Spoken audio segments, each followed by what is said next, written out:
going to crochet with Potter and Bloom. Hi, it's Emma from Potter and Bloom. These colours look horrendous on screen. I love how clashy they are. They're absolutely disgusting. Okay, I have had requests, friends, requests for a video on how to sew in these pesky little ends. Now, I have actually seen a video from somebody who gets rid of her ends as she makes her grannies. I mean, this woman is a genius, but I don't, and I'm not a genius, so I need a yarn needle, a nice wide end on it, and a pair of sharp scissors.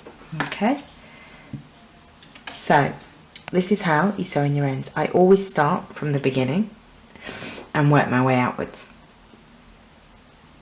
Okay, where am I? So I've threaded my needle and I'm just going to work my yarn with my needle because it makes it so much easier.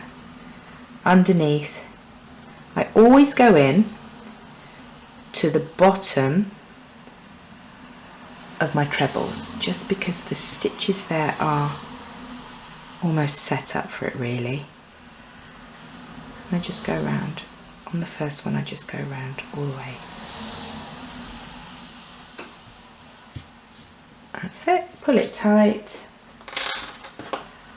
That's it. You are done. So that's your first end done.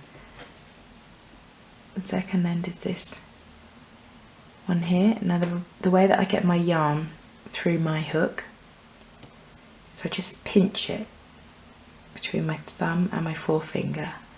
Just put it through. It took me a long time to figure that one out. I went through about a million of those, you know, those needle threader things. They're really flimsy metal ones. Yeah, they don't really work very well with yarn. They just break and snap. So with this one, which is where you finished your first round, I like to work my way down, just push my hook through the stitches until I get to this central circle. Just pull it back, make sure you can't see it, and then just work it round again. That's that one. Second one done. The next one's this purple one here, which really looks bad on screen. I do apologise, but you know what? This is terrible. I thought it would look great with my nails, and it does. So this purple one, you can go underneath the bottom of these trebles here. And what I do with this one is I go backwards and forwards, and when you go backwards and forwards you just have to make sure that you go in at a different place. So I've gone all the way to the other end on that one, and then on this one I'm going to come back halfway and then maybe go all the way back again. Oop, and break that off. You will find your own happy way of doing this, I'm pretty sure. The last one, which is always a bit tricky because it's the last one and it makes that last little stitch a little bit messy.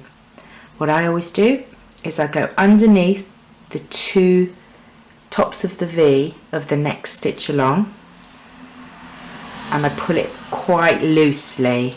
I don't want to pucker that stitch up at all. And then I turn my work around and I go in through the back. And of course I've puckered it, but if you just give it a pull before you cut your yarn off, you end up with a perfect granny square.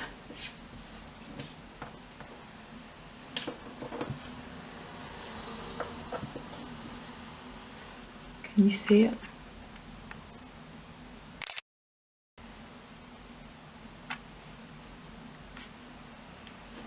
I think I just took a photo instead of refocusing, so that was a bit ridiculous. But there you go, that's how you sew in your ends. Ta-da! All neat and tidy, and I look lovely and clashy. Bye bye.